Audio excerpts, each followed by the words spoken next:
여러분 안녕하십니까? 이번 시간에는 문학으로 사고력을 좀 확장하고 배경 지식을 늘려보는 대상으로 농무라는 작품을 선정해봤습니다.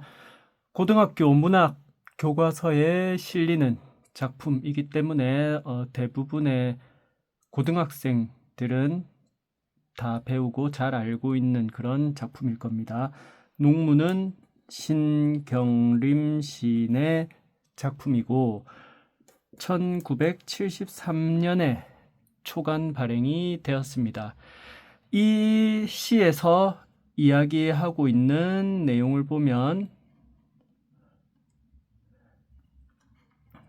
농촌의 암담한 현실에 대한 분노와 한이라고 하죠.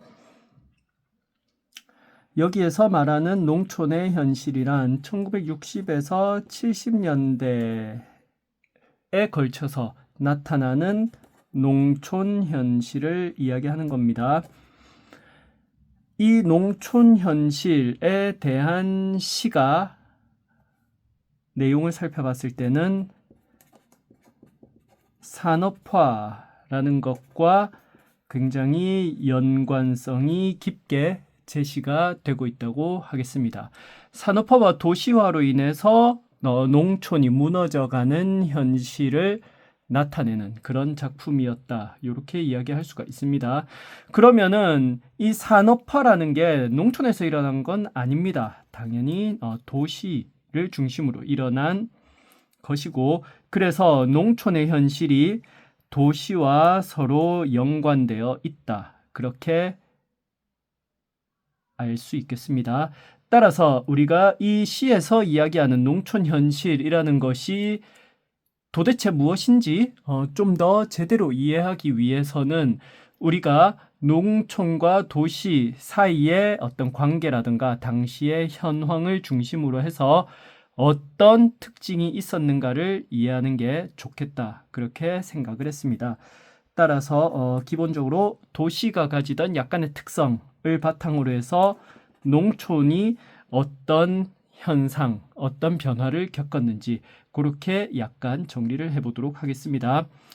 먼저 한국 전쟁으로 인해서 우리나라의 거의 모든 토지와 산업의 기반이 파괴되었습니다.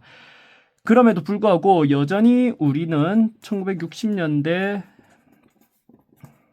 초에 약 72% 정도의 인구가 농촌에서 농업에 종사하는 그런 농업 중심 산업 구조를 가지고 있었습니다.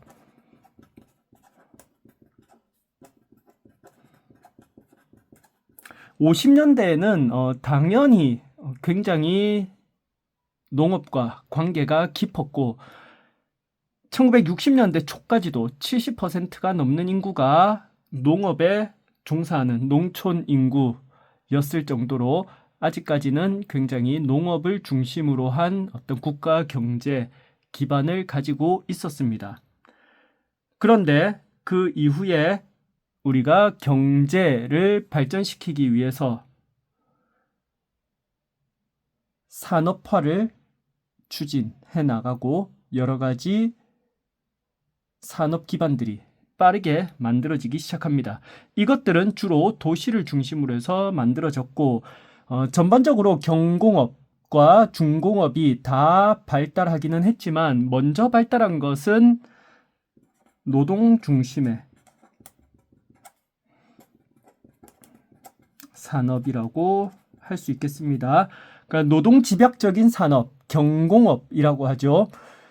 노동력을 중심으로 해서 물건을 생산하고 그 물건들을 해외에 수출해서 외화를 벌어들이는 그런 경공업 중심의 산업이 먼저 발달하기 시작했다고 할 수 있겠습니다. 이에 따라서 도시에서는 노동의 수요가 굉장히 많아졌습니다. 원래 도시 쪽에 살던 사람들만으로는 충족할 수 없는 엄청난 노동 수요가 발생하게 되었습니다.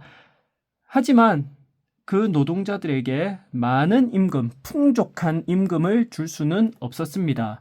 그래서 임금 수준은 굉장히 낮았다.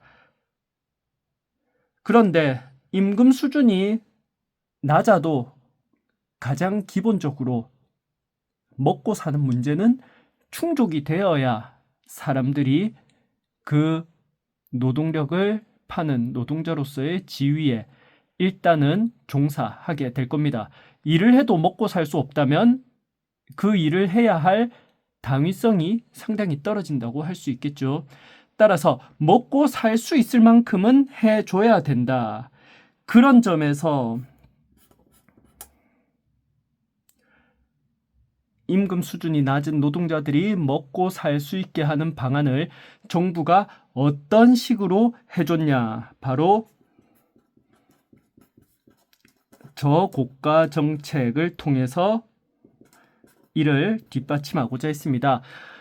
임금을 적게 받는다면 기본적으로 먹고 사는데 돈이 적게 들게 하자. 그러면은 임금이 낮아도 먹고 사는 문제는 해결이 될 게 아니냐. 이렇게 판단을 했다는 것입니다.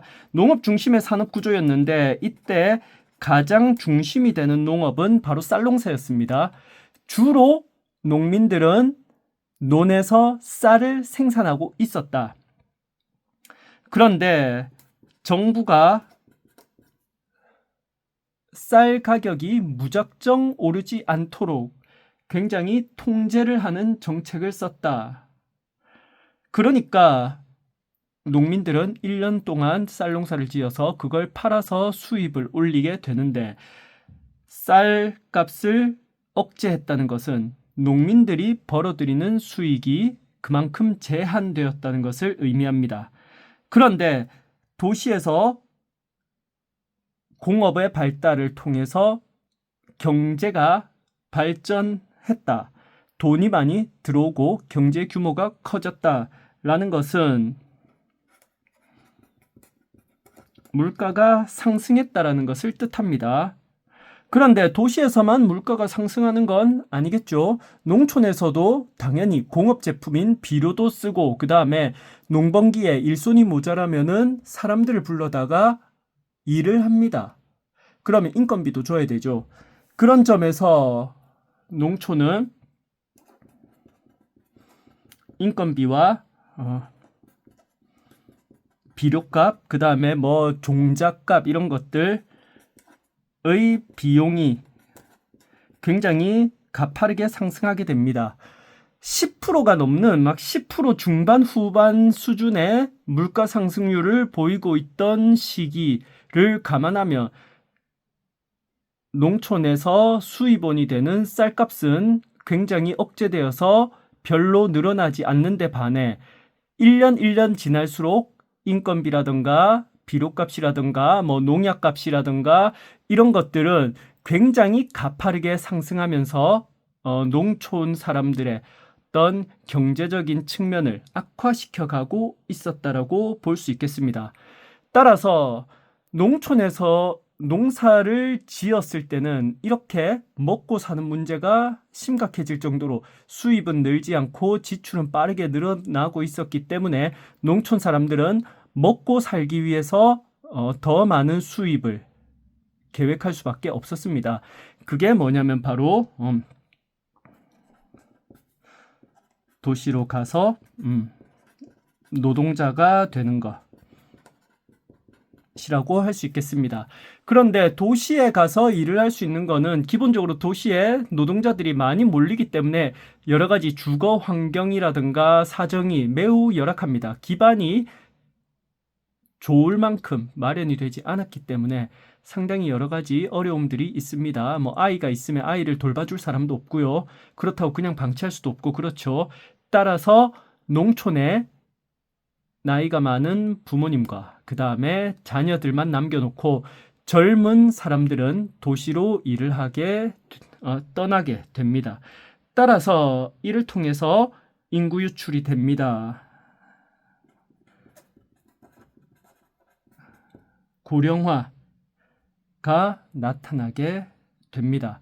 농사 짓는 사람들이 주로 나이가 많은 사람들이 중심이 되고 그로 인해서 농사를 짓는 데 대한 어려움은 더 커지게 되고 수입은 늘어나지 않는데 어려움은 커지고 비용은 상승하기 때문에 이로 인해서 굉장히 농사에 대한 불만이 커집니다. 정부의 정책에 대한 불만이 커집니다. 그러면은 이를 또 정부가 그냥 마냥 무시할 수는 없습니다. 도시의 노동자들을 먹여 살리기 위해서 쌀값을 억제한다고 해서 농촌이 죽어 나갈 때까지 아무 조치를 안 하는 거는 말이 안 되겠죠. 따라서 여기에 정부는 여러 가지 정책을 실시하면서 농촌에 대한 지원을 하게 됩니다. 그래서 이것은 어떤 정책이 나타나느냐? 5만 가지 이름으로 각종 보조금을 지급합니다. 뭐 하면 지원금을 주고, 뭐 하면 지원금을 주고, 뭐 하면 지원금을 주고, 이런 식으로 각종 보조금을 지급하고, 그 다음에 농촌에서 농사를 짓기 위해서 무엇을 한다 하면은 굉장히 싼 가격에 이자를 받고 자금을 대출해주는 정책들도 시행을 하게 됩니다. 보조금으로 직접적인 돈을 지원하고 그 다음에 이자를 거의 내지 않아도 되는 방식으로 대출을 해줌으로써 당장 농촌 사람들이 사용해야 되는 필요로 하는 각종 자금들은 정부의 지원을 통해서 해결할 수 있도록 그렇게 지원을 했습니다만 대출은 여전히 대출이고 보조금이 쓰고 남을 만큼 넉넉하게 주는 것은 아니기 때문에 결국은 농촌에 사는 사람들, 농사를 짓는 사람들은 계속 자신의 어떤 지출이 늘어날 수밖에 없는 구조였습니다. 점점 인농현상을 통해서 농촌에서 도시로 떠나는 사람들은 늘어나고 그 다음 고령화와 인구 감소로 인해서 농사를 짓는 것은 점점 힘들어지고 거기에 어떤 각종 농약이나 뭐 종자나 비료나 이런 것들을 사고 농사를 짓고 하기 위해서 드는 비용에 보조금이나 대출을 해주지만 어쨌든 점점 한계에 부딪힐 수밖에 없습니다. 빚은 쌓여가고 수입은 늘지 않고 그 다음에 먹고 사는 문제는 점점 더 힘들어지는 그런 상황들이 진행되면서 농촌의 어떤 국가에 대한 불만이 많이 커질 수밖에 없는 상황이었습니다. 따라서 신경림이 쓴 이 농무라는 시는 이러한 60년대에서 70년대에 걸친 농촌의 현실을 바탕으로 해서 쓴 것이고 이는 산업화로 인해 발달하는 도시의 저임금 노동자들이 먹고 사는 생활 문제를 해결함으로써 계속 노동자의 일에 노동에 종사할 수 있도록 만들기 위한 정부의 정책에서부터 비롯된 것이다. 그를 달래기 위해서 각종 보조금이나 초저금리 대출과 같은 여러 가지 지원 정책을 펼치긴 했지만 그것이 농촌 사람들의 문제를 해결해 줄 수는 없었기 때문에 점점 더 그 불만이 쌓일 수밖에 없었고 그것이 이 신경림의 농무에 담겨 있는 그런 시대적인 배경이 된다고 하겠습니다. 여기까지 내용을 통해서 여러분들이 이 농무라는 시에서 나타나는 내용, 왜 조무래기들밖에 없냐? 왜 농사는 비료값도 안 나오는가? 이런 것들에 대해서 좀 더 잘 이해할 수 있었기를 바랍니다.